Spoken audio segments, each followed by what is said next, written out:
नारायणं नमस्कृत्य नरं चैव नरोत्तमं देवीं सरस्वतीं व्यासं ततो जयम उदीरयेत्। अंतर्यामी नारायण स्वरूप भगवान श्री कृष्ण और उनके सखा नररत्न अर्जुन, उनकी लीला प्रकट करने वाली भगवती सरस्वती और उसके वक्ता भगवान व्यास को नमस्कार करके आसुरी संपत्तियों का नाश करके अंतःकरण पर विजय प्राप्त कराने वाले महाभारत का पठन और श्रवण करना चाहिए। जब नररत्न पांडव अपनी माता कुंती के साथ राजा द्रुपद के श्रेष्ठ देश उनकी पुत्री द्रौपदी और उसके स्वयंवर महोत्सव को देखने के लिए चले तो उन्हें मार्ग में एक साथ ही बहुत से ब्राह्मणों के दर्शन हुए। ब्राह्मणों ने कहा, आप लोग आज ही पांचाल देश के राजा द्रुपद की राजधानी चलिए, वहां स्वयंवर का बहुत बड़ा उत्सव होने वाला है, हम भी वहीं चल रहे हैं। युधिष्ठिर ने उनकी बात स्वीकार कर ली। सब लोग एक साथ ही चलने लगे। आगे चलने पर उन्हें महर्षि वेदव्यास के भी दर्शन हुए। रास्ते में बहुत से हरे भरे जंगल और खिले कमलों से शोभायमान सरोवर भी देखने को मिले। जब पांडवों ने देखा कि द्रुपद नगर समीप आ गया है, तब उन्होंने एक कुम्हार के घर डेरा डाल दिया। वे उसके घर रहकर ब्राह्मणों के समान भिक्षावृत्ति से अपना जीवन निर्वाह करने लगे। किसी को भी कानो कान खबर न हुई कि ये पांडुपुत्र हैं। राजा द्रुपद के मन में इस बात की बड़ी लालसा थी कि मेरी पुत्री द्रौपदी का विवाह किसी प्रकार अर्जुन के साथ हो जाए, लेकिन उन्होंने अपना ये विचार किसी पर प्रकट नहीं किया। अर्जुन को पहचानने के लिए उन्होंने एक ऐसा धनुष बनवाया जो किसी दूसरे से झुक न सके। इसके अतिरिक्त उन्होंने आकाश में एक ऐसा यंत्र टंगवा दिया जो चक्कर काटता रहता था। उसी के ऊपर वेधने का लक्ष्य रखा गया। द्रुपद ने घोषणा कर दी कि जो वीर रत्न इस धनुष पर डोरी चढ़ाकर इन सजे हुए बाणों से घूमने वाले यंत्र के छिद्र में से लक्ष्य वेध करेगा, वही मेरी पुत्री को प्राप्त करेगा। स्वयंवर का मंडप नगर के ईशान कोण में एक समतल और सुंदर स्थान पर बनवाया गया था। उसके चारों ओर बड़े बड़े महल, परकोटे, खाइयां और फाटक बने हुए थे। राजा द्रुपद के द्वारा आमंत्रित नरपति और राजकुमार स्वयंवर मंडप में आकर अपने लिए बनाए हुए विमानों के समान मंचों पर बैठने लगे। युधिष्ठिर आदि पांडव भी ब्राह्मणों के साथ राजा द्रुपद का वैभव देखते हुए वहां आए और उन्हीं के साथ बैठ गए। वो उत्सव का 16वां दिन था।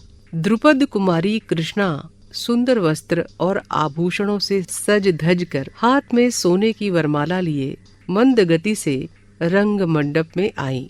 धृष्टद्युम्न ने अपनी बहन द्रौपदी के पास खड़े होकर गंभीर, मधुर और प्रियवाणी से कहा, स्वयंवर के उद्देश्य से समागत नरपतियों और राजकुमारों, आप लोग ध्यान देकर सुने।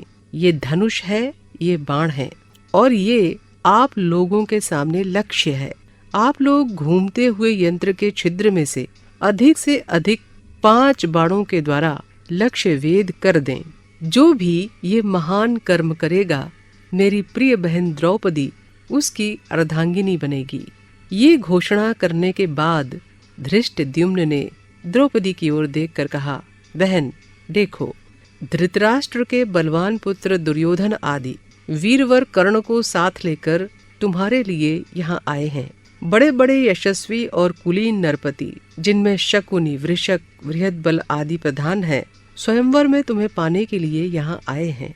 अश्वत्थामा, सहदेव, राजा विराट, शल्य, शिशुपाल, जरासंध और बहुत से सुप्रसिद्ध राजा महाराजा यहाँ उपस्थित हैं। इन पराक्रमी राजाओं में से जो भी इस लक्ष्य को वेध दे, उसके गले में तुम वरमाला डाल देना। जिस समय धृष्टद्युम्न इस प्रकार सबका परिचय दे रहा था, उसी समय वहाँ रुद्र, आदित्य, वसु, अश्विनी कुमार, साध्य, मरुद्गण, यमराज और कुबेर आदि देवता भी विमानों के द्वारा आकाश में आकर स्थित हुए। दैत्य, गरुड़, नाग, देवर्षि और प्रमुख गंधर्व भी उपस्थित हुए।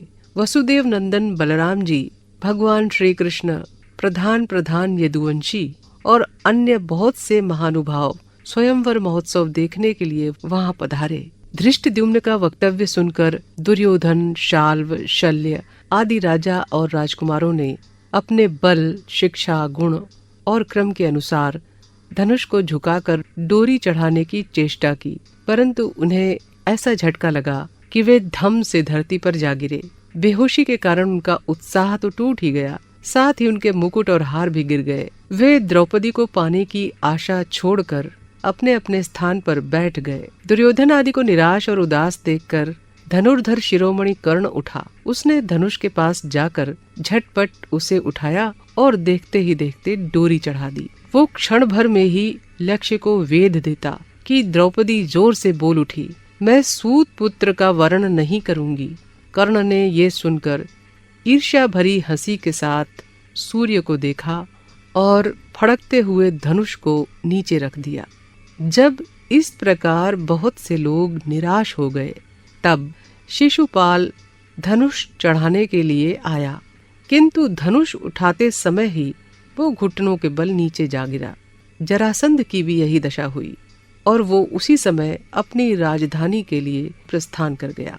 जब इस प्रकार बड़े बड़े प्रभावशाली राजा लक्ष्य नहीं वेध सके, सारा समाज सहम गया। लक्ष्य वेध की बातचीत तक बंद हो गई। उसी समय अर्जुन के मन में ये संकल्प उठा कि अब मैं चलकर लक्ष्य वेध करूं।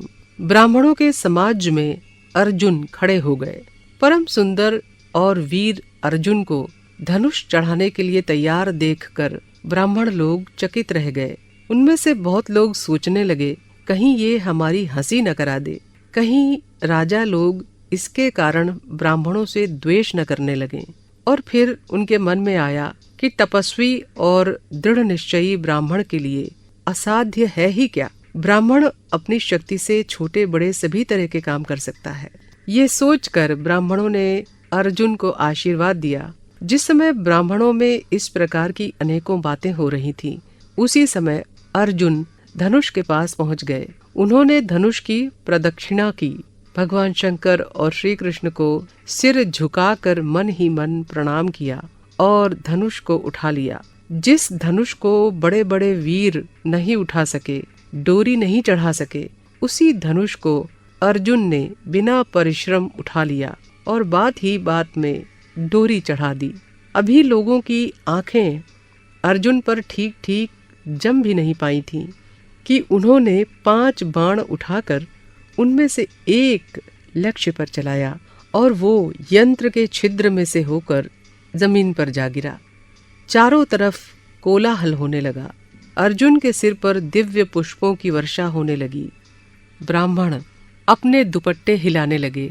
अर्जुन को देखकर द्रुपद की प्रसन्नता की सीमा न रही।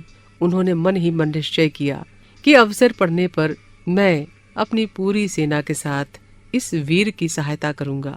जब युधिष्ठिर ने देखा कि अर्जुन ने अपना काम कर लिया, तब वे झट से नकुल और सहदेव को लेकर वहां से अपने निवास स्थान पर चले आए। द्रौपदी हाथ में वरमाला लेकर प्रसन्नता के साथ अर्जुन के पास गईं और उसे उनके गले में डाल दिया। ब्राह्मणों ने अर्जुन का सत्कार किया और वे द्रौपदी के साथ रंग भूमि से बाहर निकले। जब राजाओं ने देखा कि राजा द्रुपद तो अपनी कन्या का विवाह एक ब्राह्मण के साथ करना चाहते हैं, तब वे बहुत क्रोधित हुए और एक दूसरे से कहने लगे, देखो तो सही, राजा द्रुपद हम लोगों को तिनके की तरह तुच्छ समझकर अपनी श्रेष्ठ कन्या का विवाह एक ब्राह्मण के साथ कर देना चाहता है। हम लोगों को बुलाकर ऐसा तिरस्कार तो नहीं करना चाहिए ना। वो हमें कुछ समझता ही नहीं, इसलिए इसकी परवाह न करके इसको मार डालना ही उचित है। राजाओं ने ऐसा निश्चय करके अपने अपने शस्त्र उठा लिए और द्रुपद को मारने के लिए दौड़े। राजाओं को क्रोधित देखकर द्रुपद डर गए। वे ब्राह्मणों की शरण में गए। द्रुपद को भयभीत और राजाओं को आक्रमण करते देख भीमसेन और अर्जुन उनके बीच में आ गए। राजाओं ने उन्हीं पर धावा बोल दिया। ब्राह्मणों ने एक स्वर से मृग चर्म और कमंडल हिलाते हुए कहा, डरना नहीं, हम तुम्हारे शत्रुओं के साथ लड़ेंगे। अर्जुन ने मुस्कुराकर कहा, ब्राह्मणों, आप लोग एक ओर खड़े होकर तमाशा देखते रहिए। इन लोगों के लिए तो मैं ही बहुत हूँ। अर्जुन धनुष चढ़ाकर भीमसेन के साथ पर्वत के समान अविचल भाव से खड़े हो गए। अर्जुन और कर्ण का सामना हुआ। अर्जुन ने ऐसे बाण खींच खींच कर मारे कि कर्ण युद्ध भूमि में अचेत से हो गए। दोनों बड़ी वीरता के साथ एक दूसरे को जीतने की इच्छा से अपने अपने हाथों की सफाई दिखाने लगे। जिस समय कर्ण और अर्जुन एक दूसरे से भिड़े हुए थे, उसी समय दूसरे स्थान पर शल्य और भीमसेन एक दूसरे को ललकारते हुए मतवाले हाथियों की तरह युद्ध कर रहे थे। इस प्रकार जब भीमसेन ने शल्य को पछाड़ दिया और कर्ण भी युद्ध से हट गए, तब सभी लोग सशंक हो गए। सर्वसम्मति से युद्ध बंद कर दिया गया। भगवान श्री कृष्ण ने पहले ही पहचान लिया था कि ये तो पांडव है, इसलिए उन्होंने सब राजाओं को बड़ी नम्रता के साथ समझाया कि इस व्यक्ति ने धर्म के अनुसार द्रौपदी को प्राप्त किया है, इसलिए इससे युद्ध करना उचित नहीं है। भगवान श्री कृष्ण के समझाने बुझाने और भीमसेन के पराक्रम से विस्मित होकर सब लोग युद्ध बंद करके अपने अपने निवास स्थान पर लौट गए। भीमसेन और अर्जुन ब्राह्मणों से घिरे हुए द्रौपदी को साथ लेकर अपने निवास स्थान कुम्हार के घर की ओर चले गए।